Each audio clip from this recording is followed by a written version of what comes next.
Graça e paz, irmãos. Nós queremos saudar a cada um que estiver ouvindo esse vídeo e com alegria e muita gratidão ao Senhor. E estamos aqui hoje para apresentar Mamassalio Camara, de Guiné-Bissau, África Ocidental. Esse irmão tem uma história muito preciosa para nos contar e eu gostaria realmente que o Mamassalio se apresentasse um pouco e nos contasse um pouquinho da história dele. Boa noite, para mim é uma grande oportunidade, um privilégio de poder estar aqui e compartilhar com os irmãos e tudo que aconteceu com minha vida e como também eu fui alcançado pela misericórdia de nosso Senhor Jesus Cristo. E, bom, como muitas pessoas sabem, o chegado dos missionários na Guiné-Bissau, principalmente ali os brasileiros, a missão a fim de proclamar. E eu nasci na Quebo, na sul de Guiné, e ali onde eu estava com meus pais, toda minha família, nós somos de tribo Fula, muçulmanos. Então, aí nessa casa onde nós estávamos convivendo, eu era uma pessoa assim, totalmente contra o cristianismo, não queria nada saber de tudo que é falado do Evangelho.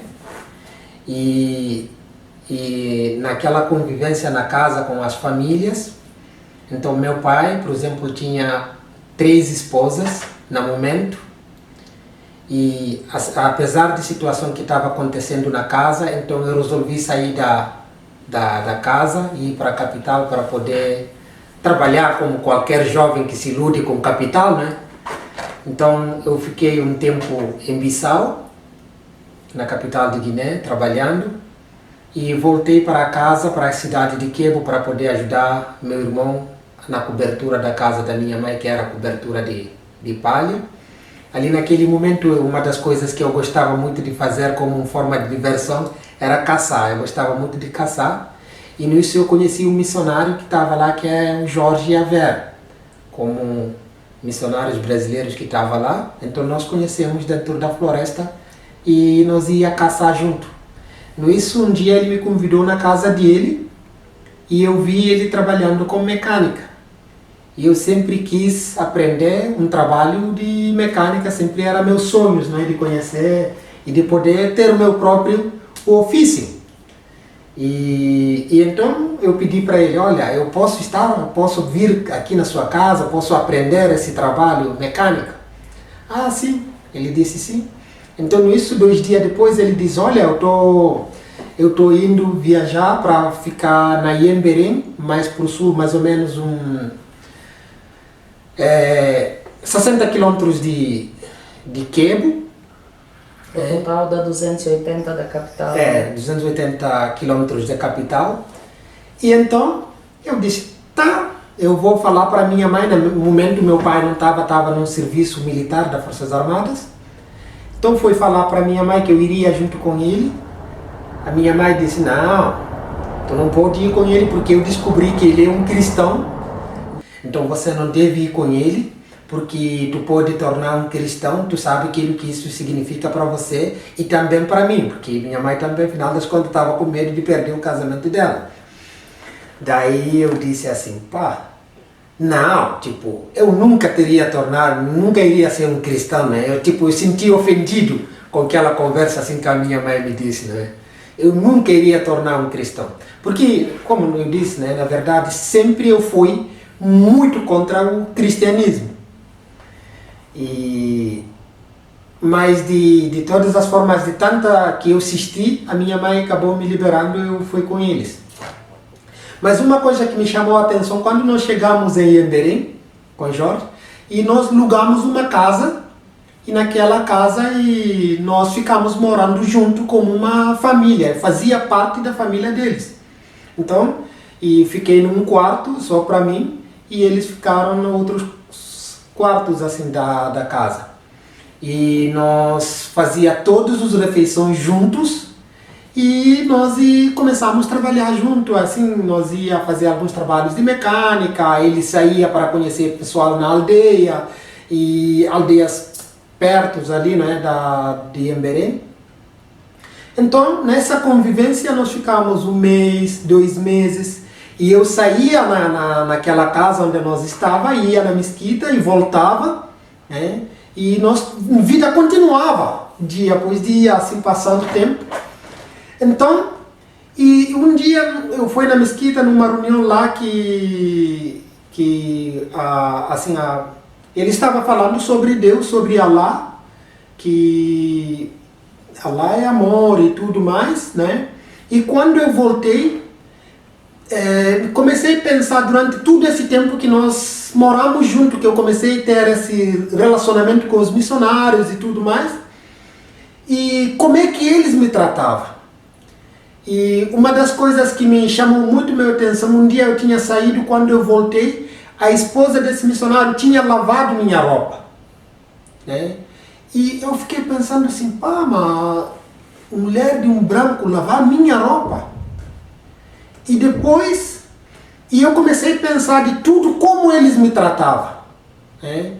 E eu comecei, sim, dizer como eu queria isso para minha família, como eu queria ver isso na nossa convivência dia a dia, como eu queria ver isso na minha família, digamos assim, né? E então isso começou por quê, um monte de porquês, um monte de perguntas na minha cabeça, né? E eu me entendi, não é, que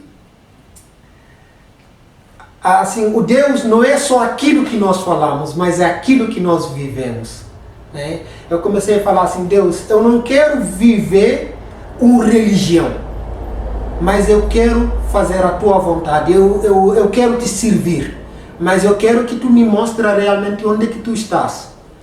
Eu preciso de você. Então comecei a pedir a Deus para que Ele me dê essa definição. O que eu tenho que fazer, porque eu comecei a sentir assim, que na verdade tudo que eu ouvi até hoje, e aquilo que eu estou vendo, realmente se tudo que eu estou ouvindo, que eu tinha ouvido no meu passado, na verdade essa família estava vivendo isso. Por isso que eu entendi assim, é muito importante nós entender que o Evangelho não é aquilo que nós falamos, mas é aquilo que nós vivemos. Porque ali naquela casa, a vida de Deus estava ali, né? A partir daquele dia eu fui na casa, na sala de Jorge, né? Porque eu entendi realmente que Deus estava ali naquela família, Deus estava na tudo aquilo que ele estava falando, porque realmente eles viviam isto. E uma das coisas também que eu não falei ainda, que nunca durante todo aquele tempo que nós convivemos juntos, nunca eles falaram nada de evangelho para mim, porque o meu plano sempre foi assim, eu estou indo lá para aprender a profissão, que seria o mecânica que está me levando lá. Então qualquer dia que eles me falaram algo de Jesus, eu vou pegar as minhas coisas e eu vou embora, né? Então todo esse tempo nós convivemos juntos, nunca eles falaram de Jesus para mim, mas eu via como eles viviam, né? Os gestos de amor, como eles me amavam, como ele tratava a esposa dele, como ele tratava os filhos. Eu disse, olha, como eu quero isso para mim, como eu quero isso para minha família, como eu queria isso para minha família, né? Então, a partir desses momentos, eu cheguei, foi um dia, foi na sala de Jorge, ele estava, eu disse para ele, olha, eu quero teu Jesus, eu quero esse Deus que vocês seguem, eu quero ele, porque realmente eu descobri que esse não é simplesmente uma religião, mas é um Deus de verdade.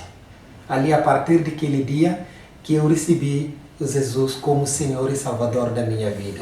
E até então, o Deus tem trabalhado muito, muito mesmo na minha vida. E como é que foi a reação com a tua família, teu pai militar, muçulmano?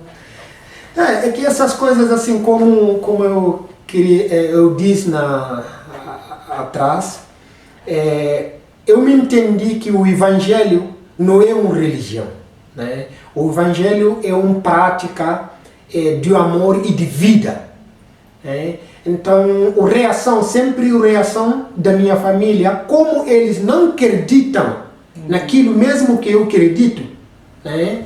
Então, com certeza, eles não vão conformar com isso, né? E eles reagiram, né? contra minha fé e contra minha crença.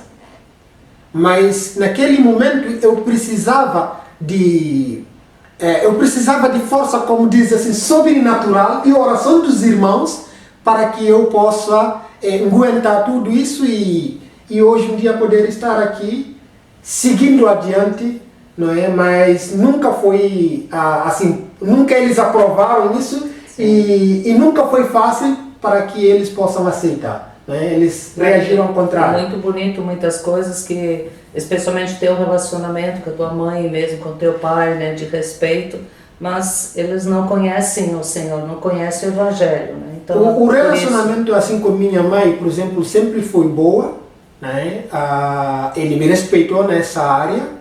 E meu pai ficou um bom tempo, a gente se separou no relacionamento, até a comunicação.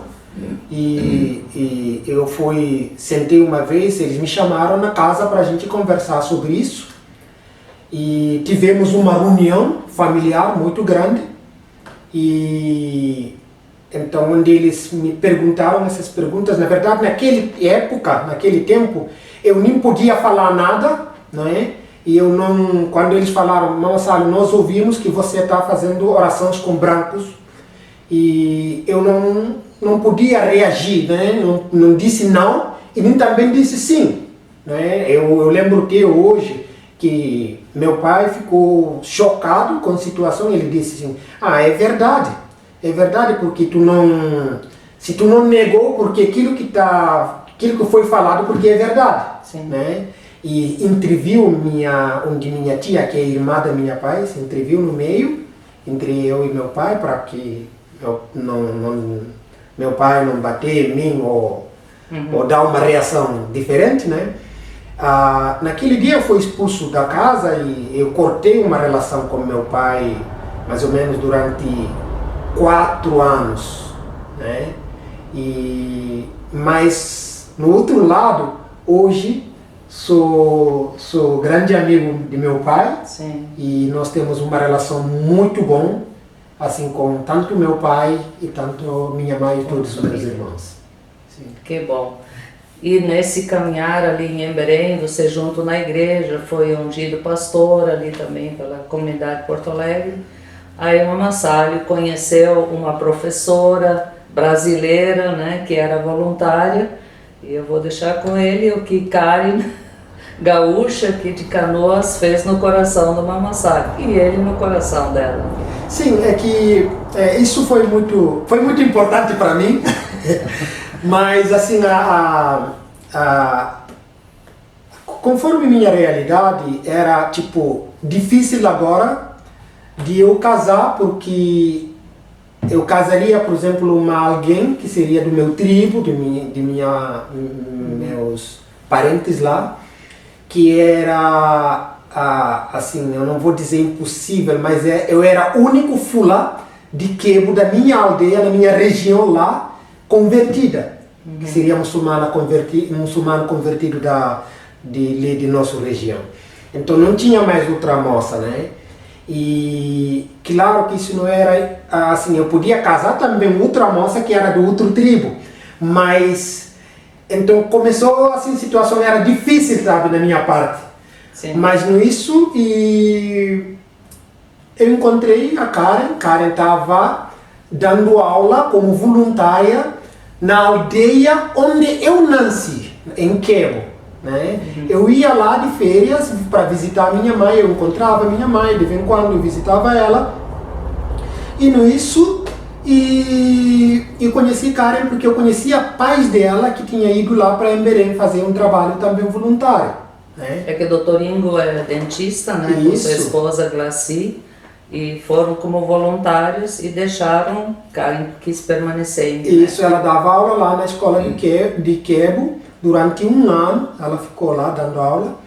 E quando eu conheci ela, porque um missionário que foi junto também com pais dela, que foram para Emberém depois, e essa mulher, né, me dava sempre uma carta para poder entregar para ela. E nisso eu conheci ela. E ali a gente começou tendo um relacionamento mais íntimo, né? E eu comecei a gostar dela e ela também para mim, Sim. né? E de um dia eu cheguei e falei com ela, né? E ela estava já preparando para voltar para o Brasil. Ela disse, olha, eu também gosto de você, mas eu não posso te prometer nada, porque eu estou voltando para o Brasil, não sei mais se um dia eu vou voltar para a África, então eu não posso prometer nada. E se vontade de Deus, Deus tem que fazer um milagre. E então eu disse, não, tudo bem, não tem problema, vamos orar. Então nós oramos, ela veio para cá e acabei ficando por lá, né? E era naquela época, até a comunicação era difícil. Uma vez, talvez por mês eu viria para Bissau, a gente falava no Skype naquela época. E que realmente, assim, Deus fez o milagre mesmo. Como nós dizemos lá, Deus faz caminho onde não tem caminho. É verdade. Mas, inclusive assim, a carta de proposta de casamento e tudo, no fim, eu que trouxe. Eu ainda não sabia, mas Deus estava trabalhando no coração dos pais que estavam aqui em Canoas, Dr. Ingo e Glaci.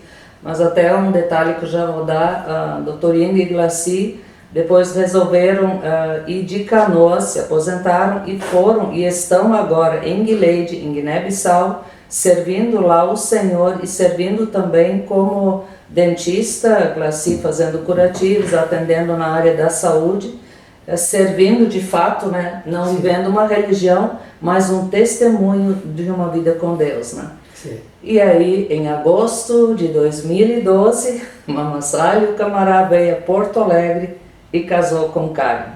Foi muito lindo, e um testemunho o namoro deles foi virtual, eles só aqui se reencontraram, né? E aí voltou. Sim, hoje, depois eu voltei, nós continuamos trabalho em Emberém, na aldeia onde me conheci Jesus e tudo mais. E aldeia onde assim, por liderança da igreja, onde eu fui chamado, né, para cuidar da igreja ali em Emberém junto com meus colegas. Então chegou um tempo que ali a igreja decidiu para me mandar ajudar o trabalho também em Gilead, onde eu estou hoje em dia, né? Então em Gilead nós temos um trabalho na diversas áreas.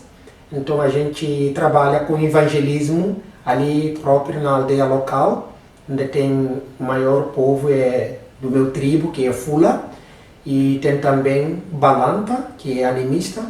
Então ali em Gilead cuidamos da igreja local e temos alguns pontos de evangelismo, como nas aldeias ao redor, né, que é em Chulba e o Boticul. Nessas aldeias nós temos construções de escolas e alfabetizações de adultos, tanto nas aldeias onde nós fazemos o evangelismo e também em cruzamento de Gilead. E nova aldeia também que fazemos a alfabetização, que temos uma escola também, é o Boticul. Tudo são aldeias de animista. Então para mim tudo que eu estou vendo hoje que está acontecendo em Gilead ali com reuniões dos jovens, meninos, né? E pessoas estão sendo alfabetizadas para poder ter acesso a ler a Bíblia, com jovens ali de evangelismo preparando líderes ali para poder acompanhar também o evangelismo. Na verdade, tudo que aconteceu comigo, né, a gente sempre tinha uns sonhos, como dizia o Zig, vocês estão sendo oportunidade de sendo capacitado para que vocês levarem esse evangelho para frente, como ele dizia sempre, a fim de proclamar o evangelho para outras nações até confins da terra. Isso sempre foi o nosso objetivo, e isso eu creio assim que para isso que Deus nos chamou, né? E assim, eu sempre tive esse coração de querer aquilo que aconteceu comigo, aquilo que outros investiram na minha vida, aquilo que outros passaram para mim, para que eu também possa passar isto para o meu povo, para o povo da Guiné e assim, em qualquer lugar da África onde o Senhor tem me colocado. E eu agradeço a todos os irmãos que fazem parte da minha vida e me apoiar na fé até chegar nesse ponto onde eu cheguei. Muito obrigado, que Deus abençoe vocês e Deus abençoe você também, a Ingrid, sem esquecer também da Eda, uma mulher de Deus que apoiou muito minha vida que tem investido também na minha vida para que eu possa crescer mais e mais no Evangelho. E realmente, como Siegfried Diels, que é o fundador da missão A Fim de Proclamar, junto com outros irmãos também, sempre tem dito que todos vocês fazem parte, quem ama, quem ora, quem investe, quem chega lá, uma oferta, tudo isso faz parte da fantástica equipe de apoio, a fim de proclamar Jesus Cristo às nações. Porque nós somos um povo exclusivo, nós fomos comprados por Cristo Jesus, exatamente a fim de levar, de anunciar o que Cristo tem para nós, para as outras nações. E Mama Salho é um dos muitos que tem ouvido, e junto com Karen, hoje tem a filha a Elisa, de 6 anos, a Sofia, com 6 meses, né? Ali junto na base em Gilead, Coingo, Glaci, e uma grande equipe de discípulos, junto com outras missões, trabalhando em unidade com M25, com o Caminho de Restauração no Dr. Ingo, e fazendo a parte para que Jesus Cristo seja glorificado e o mundo conheça o amor de Jesus. Muito obrigado, Deus abençoe. Amém. Amém.